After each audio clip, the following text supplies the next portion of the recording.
প্রিয় শিক্ষার্থীবৃন্দ, সাস রিলেটেড সপ্তম লেকচার ভিডিও টিউটোরিয়ালে আপনাদের সবাইকে স্বাগতম জানাচ্ছি। এই ভিডিও টিউটোরিয়ালে আমি আলোচনা করব লুপ সম্পর্কে। তো সাসে মূলত দুই ধরনের লুপের ব্যবহার দেখা যায়, একটি হচ্ছে ফর লুপ এবং অন্যটি হচ্ছে ওয়াইল লুপ। আপনারা যারা জাভাস্ক্রিপ্টের ভিডিও সিরিজ থেকে লুপের ব্যবহার শিখেছেন এক্স্যাক্টলি এখানে সেম, সো এখানে নতুন করে কিছু শেখার নেই, জাস্ট একটু সিনটেক্সের পরিবর্তন থাকবে। যেমনটা আপনারা জেনে থাকবেন যে সাসের ক্ষেত্রে ভেরিয়েবল ডিক্লেয়ার সময় আমরা ডলার ব্যবহার করে থাকি এবং ফরের পূর্বে অ্যাড ব্যবহার করতে হবে। তারপর এখানে দুইটা ইম্পর্টেন্ট বিষয়, সেটা আমি বলে নিই। আপনারা লক্ষ্য রাখবেন এখানে আমি ফর লুপ সম্পর্কে আলোচনা করছি। ফর লুপের ব্যবহার দেখানোর পর আমি ওয়াইল লুপ সম্পর্কে আলোচনা করব। তাই প্রথমে ফর লুপের ব্যবহারটা বোঝার চেষ্টা করুন। এখান থেকে ফর লুপের ক্ষেত্রে প্রথমে ফর দিতে হবে, দেন একটা ভেরিয়েবলের নাম দেব, ফ্রম এখানে অবশ্যই দেব, দেন কত থেকে শুরু হয়ে কত পর্যন্ত চলবে এটা এখানে বলে দিতে হবে। আমি এখানে 1 through 12 দিয়েছি। তো থ্রু যদি আমরা ব্যবহার করি সেক্ষেত্রে 1 থেকে 12 পর্যন্ত এক্স্যাক্টলি n নাম্বার পর্যন্ত চলবে। এইখানে থ্রু এর পরিবর্তে আমি চাইলে 2 ব্যবহার করতে পারবো। যদি 1 to 12 ব্যবহার করি সেক্ষেত্রে n নাম্বার পর্যন্ত কিন্তু যাবে না, অর্থাৎ 1 থেকে 11 পর্যন্ত চলবে। এই হচ্ছে দুইটা বিষয় এখানে মনে রাখতে হবে, থ্রু এবং অন্যটি হচ্ছে 2। তো চলুন রিয়েল লাইফের একটা এক্সাম্পল আমরা এখানে ব্যবহার করি। আমি যে কাজটা করবো, HTML ফাইলে চলে আসলাম এবং HTML ফাইলে এখানে নতুন একটা সেকশন নিচ্ছি। সেকশনের যে কোনো একটা নাম আপনারা দিয়ে দিতে পারেন। আমি এখানে দিচ্ছি ধরা যাক আইডি ইকুয়াল টিউটোরিয়াল, ওকে। এবং এইখানের মধ্যে একটি রো নেব, সেটা হচ্ছে আমার মেইন টার্গেট। রো এর মধ্যে আমি চাচ্ছি রোটাকে 3টি কলামে বিভক্ত করে নেব টোটাল, ওকে। সো আপনারা নিশ্চয়ই জেনে থাকবেন যে আমরা এরকম CSS অলরেডি করেছি গ্রিড ভিউ এর মাধ্যমে। 3টি ভাগে বিভক্ত করে নিয়েছি, কারণ আমরা জানি একটি রোতে মোট 12টি কলামের জায়গা থাকে। সো আমি এখানে পুরো রোটাকে 3টা ভাগে বিভক্ত করব, সেটা হচ্ছে আমার মেইন টার্গেট এবং সেটা কিন্তু এখানে করে নিয়েছি। তো চাইলে এখানে যে কাজটা করতে পারি, ডিপ 1 জাস্ট একটা ভ্যালু দিয়ে দিচ্ছি, ডিপ 2 এবং ডিপ 3। তো এখানে লক্ষ্য রাখবেন যে আসলে এখানে যে ক্লাসগুলো আমি তৈরি করেছি, এখানে কলাম 4 কলাম 4 কলাম 4, এই ক্লাসগুলো কিন্তু আমি এখনও পর্যন্ত CSS এ তৈরি করিনি। তো আমার CSS এর ক্লাসগুলো তৈরি করে নিতে হবে, তাই না? তো আমি এখানে ক্লাসগুলো তৈরি করতে পারবো। অলরেডি আমি এখানে W3 স্কুল থেকে এই যে দেখতে পাচ্ছেন এটা আমি বের করে নিয়েছি, কারণ এই গ্রিড ভিউ এর ব্যবহার আমি অলরেডি আপনাদের দেখিয়েছি। তাই এখানে টাইম নষ্ট করবো না, আমি জাস্ট এখান থেকে কপি করে নেব। তো গ্রিড ভিউ এ আসলে হচ্ছেটা কি সেটা একটু লক্ষ্য রাখবেন। এইখানে যে টোটাল যে স্ক্রিনের উইডথটা আছে সেটাকে একটি কলামের জন্য কি হচ্ছে 12 দিয়ে ভাগ করে 1-এর সাথে গুণ হচ্ছে। দেন সেকেন্ড দুইটি কলামে যদি আমি টোটাল রোটাকে বিভক্ত করতে চাই দুইটি কলামের মাধ্যমে, সেক্ষেত্রে এক্স্যাক্টলি সেম 12 দিয়ে 100%কে ভাগ দিয়ে তারপর কি করা হচ্ছে, এখানে 2 দিয়ে গুণ হচ্ছে, যেহেতু দুইটি ভাগে বিভক্ত করতে যাচ্ছি। সো এইখানে ফর্মুলাটা দেওয়া আছে। অ্যাকচুয়ালি 100%কে 12 দিয়ে ভাগ করা হচ্ছে, দেন নাম্বার অফ কলাম দিয়ে গুণ করা হচ্ছে, সেটাই হচ্ছে এখানে ফ্যাক্ট। তো এক্স্যাক্টলি এই কাজটা আমরা CSS এর মাধ্যমে করতে পারবো, সাসের মাধ্যমে আরও এফেক্টিভলি করতে পারবো, কারণ এইখানে মূলত চেঞ্জটা হচ্ছে ক্লাসগুলোর নাম দেখবেন আপনারা।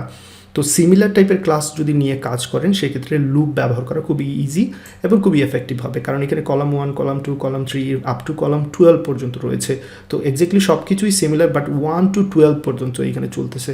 তো এই কাজটা আমরা চাইলে সাসের মাধ্যমে করতে পারি। তো প্রথমে আমি সাসের মাধ্যমে করব না, প্রথমে আমাদের পরিচিত যেটা CSS সেটার মাধ্যমেই করব।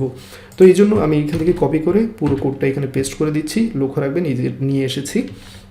তো এবার যে কাজটা করব, অবশ্যই এখানে 3টি ভাগে বিভক্ত হবে না, কারণ আমরা ফ্লোটিং করতে হবে সবগুলো কলামের জন্য, যেমনটা অলরেডি আপনারা জানেন। তো সবগুলো ক্লাসের ক্ষেত্রে আমি যে কাজটা করতে চাচ্ছি, আমি সবগুলো ক্লাসের নাম শুরু হচ্ছে কল দিয়ে, এবং অবশ্যই আমরা কি করব, এখানে ফ্লোট লেফট করব। তো এগুলো অলরেডি আমাদের জানা আছে, তো নতুন কিছু নয়। দেখতে পাচ্ছেন এখানে পুরো রোটাকে 3টি কলামে বিভক্ত করে নিয়েছি। তারপর যে কাজটা আমরা সাধারণত করে থাকি, কাজ শেষে রো এর কাজ যখন শেষ, কারণ সব কিছু কার মধ্যে আছে, এই যে রো এর মধ্যে আছে, রো এর কাজ যখন শেষ অর্থাৎ বিভক্তকরণের কাজ যখন শেষ, তখন আমরা সেই রোটাকে কি করে দিই, ক্লিয়ার করে দিই। তো ফ্লোটিংয়ের এই বিষয়টা নতুন কোনো কিছু নয়, সেটা নিশ্চয়ই আপনাদের জানা আছে। এবং সেই সাথে কন্টেন্ট আমরা সেট করে দিই এইখানে এমটি স্ট্রিং, এবং সবার শেষে ডিসপ্লে টেবিল দিলে হবে, ব্লক দিলে হবে। তো আমি এখানে টেবিল দিয়ে দিচ্ছি, সেভ করে নিলাম, পারফেক্ট। তো দেখতে পাচ্ছেন এইখানে আসলে ডিভাইডের যে কাজটা আমাদের করা ছিল সেটা আমরা কিন্তু করে নিয়েছি, রো এর কাজটা, ওকে।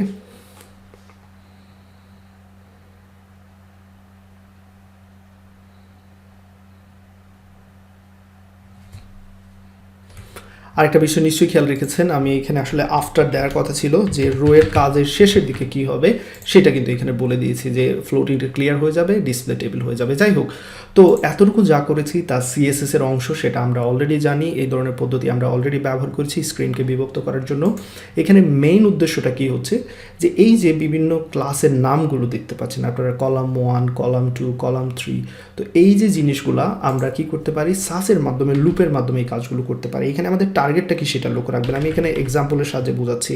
টার্গেটটা হচ্ছে এখানে কলাম পরে যে কোনো একটা নাম্বার হবে 1 থেকে 12 পর্যন্ত। ওকে, ফাইন। অ্যান্ড দেন এখানে একটা ব্র্যাকেট হবে, অবশ্যই দেখতে পাচ্ছেন এই যে প্রত্যেকটার ক্ষেত্রে ব্র্যাকেট আছে, ব্র্যাকেট দিতে হবে। দেন উইথ এই প্রপার্টিটা ব্যবহার করব। অ্যান্ড দেন তারপরে কি করতে হবে, এক্স দিয়ে দিচ্ছি, মানে যে কোনো একটা ভ্যালু হবে। ওকে, সো কলাম 1, 2, 3, এক্সের মানে হচ্ছে যে কোনো একটা ভ্যালু হতে পারে। উইথ এক্স পার্সেন্টেজ দিয়েছি, দ্যাট মিনস এক্সের জায়গায় যে কোনো একটা পার্সেন্টেজ বসতে পারে। তো এই পার্সেন্টেজ কীভাবে ক্যালকুলেট করি আমরা সেটা অলরেডি আমি বলেছি। 100%কে কী করব, আমরা 12 দিয়ে ভাগ করব। সো 100%কে 12 দিয়ে ভাগ করে সেটার সাথে আমরা 1 থেকে 12 পর্যন্ত কি করব, সংখ্যার গুণ করব এখানে। সো এখানে এক্স দিয়ে রাখলাম ইনিশিয়াল মোমেন্টে, কারণ এই এক্সের ভ্যালুটা আমরা কি করব 1 থেকে শুরু করে 12 পর্যন্ত হবে। তো এই কাজটা আমরা এতবার নিচের দিকে আমরা করেছি যে একই ধরনের কাজ। তো এই যে কাজগুলো রয়েছে সবগুলোকে আমি এখানে কমেন্ট করে দিচ্ছি, এই যে আপ টু 12 পর্যন্ত এই কাজগুলো, সিমিলার টাইপের কাজগুলোকে আমি কমেন্ট করে দিলাম। এবার এই কাজটাকে আমি একটা লুপের মধ্যে রেখে দেবো। তো সেটা কিভাবে করব, আমি বলেছি ফর লুপ ব্যবহার করার নিয়ম হচ্ছে অ্যাড দিয়ে ফর দিতে হবে, এই কাজটা করে নেবেন। তারপরে একটা ভেরিয়েবল নিতে হবে। সো আমি এখানে আই নামে একটা ভেরিয়েবল নিচ্ছি, এবং এই আই ভেরিয়েবল 1 থেকে শুরু হবে। আমার কত পর্যন্ত দরকার, আমার 12 পর্যন্ত দরকার। সেক্ষেত্রে 1 to 13 দিতে পারি, কারণ 2 দিলে 13 পর্যন্ত যাবে না, তার আগের সংখ্যা পর্যন্ত যাবে। আর যদি আমরা এখানে থ্রু ব্যবহার করি, THROUH থ্রু, সেক্ষেত্রে এক্স্যাক্টলি যত দিব তত পর্যন্ত চলবে, অর্থাৎ অ্যান্ড নাম্বার 12 পর্যন্ত এটা চলবে। তো এটা দিয়ে দিলাম, এখানে আমি এটা বসিয়ে দিলাম। তো আমার টার্গেট হচ্ছে এইখানে এই এক্সের জায়গায় কার ভ্যালুটা বসবে, এই যে আই এর ভ্যালুটা বসবে, তাই না? তো এখানে যে কাজটা করতে হবে, ডট কলাম দিয়ে ক্লাসের নাম দেওয়ার পর এখানে আসলে হ্যাশ সিম্বলটা ব্যবহার করতে হবে, সেটা লক্ষ্য রাখবেন। হ্যাশ দেওয়ার পরে এবার 1, 2, 3, 4 এরকম এক একবার ভ্যালু বসবে, এবং ভ্যালুগুলো কার মধ্যে আছে সেটা আমরা জানি, তাই সেই ভ্যালুগুলোর বসানোর জন্য এখানে সেকেন্ড ব্র্যাকেট দিয়ে দিচ্ছি এবং ডলার সিম্বল দিয়ে আই দিচ্ছি। তার মানে এখানে কি হচ্ছে, যখন আই এর ভ্যালু 1 এখানে বসবে ডট কলাম -1, দেন আই এর ভ্যালু যখন 2 ডট কলাম -2। সো এই কাজগুলো আমার হয়ে যাচ্ছে, এই যে কলাম 1, কলাম 2 এগুলোর কাজ হয়ে যাচ্ছে। এবার এইখানে একটু পরিবর্তন আনতে হবে, এবং সেটা বোঝাই যাচ্ছে কোন জায়গায় আনতে হবে, এই যে এক্সের জায়গায় আমি আই এর ভ্যালুটা বসাবো। সো এই যে আই দিয়ে দিলাম, দ্যাটস ইট। এবার যদি আমি সেভ করে নিই, লক্ষ্য রাখবেন এক্স্যাক্টলি সেম কাজ হয়ে গেছে এবং পারফেক্টলি সেম আউটপুট দেখাচ্ছে, আপনারা নিশ্চয়ই দেখতে পাচ্ছেন। তাহলে সিমিলার টাইপের কাজ যদি থাকে সেগুলো আমরা চাইলে কী করতে পারি, এরকম লুপের মাধ্যমে কাজগুলো করে নিতে পারি। ওকে, তো আশা করি এইখানে যে কাজগুলো করেছি সেগুলো আপনারা বুঝতে পেরেছেন, লুপের মাধ্যমে কিভাবে সিমিলার টাইপের কাজ বারবার করতে হয় সেটা আপনারা শিখে নিয়েছেন। তো আশা করি ফর লুপের ব্যবহার শিখে নিয়েছেন। এবার আমি আলোচনা করব ওয়াইল লুপ সম্পর্কে। আমি জাস্ট একই এক্সাম্পল আমি ওয়াইল লুপ দ্বারা করব, তাহলে আপনারা বুঝতে পারবেন খুব সহজে। ওয়াইলের ক্ষেত্রে যেমনটা আপনারা অলরেডি জানেন, ওয়াইলের ক্ষেত্রে ইনিশিয়াল ভেরিয়েবলটা আগেই ডিক্লেয়ার করে নিতে হয়। সেক্ষেত্রে আমি যে কাজটা করব, I:1, অর্থাৎ আই এর ভ্যালু 1 থেকে শুরু হবে, সেটা ইনিশিয়ালি বলে দিলাম। এবং যেহেতু ওয়াইল লুপ ব্যবহার করব সেই জন্য এখানে ফর হবে না, এবার হবে ওয়াইল। এবং ওয়াইলের জন্য আসলে এটা এখানে দেওয়ার কোনো দরকার নেই, কারণ অলরেডি আমি ভ্যালুটা, ইনিশিয়াল ভ্যালুটা পূর্বে এখানে বসিয়ে দিয়েছি। এই যে আই এর ভ্যালু হবে 1। এবার এখানে যেটা করতে হবে যে কত পর্যন্ত চলবে, সো কন্ডিশনটা দিতে হবে। আই এর ভ্যালু 13 এর আগ পর্যন্ত, দ্যাট মিনস 12 পর্যন্ত চলবে, সেটা এখানে আমি বলে দিলাম। ঢোকার পর এখানে দেখতে পাচ্ছেন আই এর ভ্যালু বসবে, এবং অন্যান্য কাজ যে বডির কাজটা সিমিলার থাকবে, এক্স্যাক্টলি সেম, বাট প্রত্যেকবার আই এর ভ্যালু আপডেট হবে। সো আপডেটের কাজটা আমাকে কিন্তু এখানে করে দিতে হবে। সো আপডেট কীভাবে হবে, কার ভ্যালু আপডেট হবে, আই এর ভ্যালু আপডেট হবে। সো এইরকম I+1 এই কাজটা করে দিতে হবে।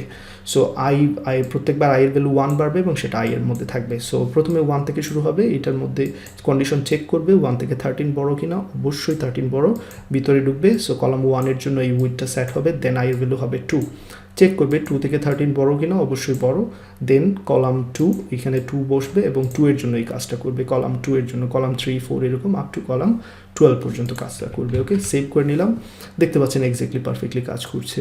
তো আশা করি ফর লুপ এবং ওয়াইল লুপের ব্যবহার এখান থেকে আপনারা খুব ভালোভাবে শিখে নিয়েছেন, একটু প্র্যাকটিস করে নেবেন। সবাই ভালো থাকবেন, সুস্থ থাকবেন, আল্লাহ হাফিজ।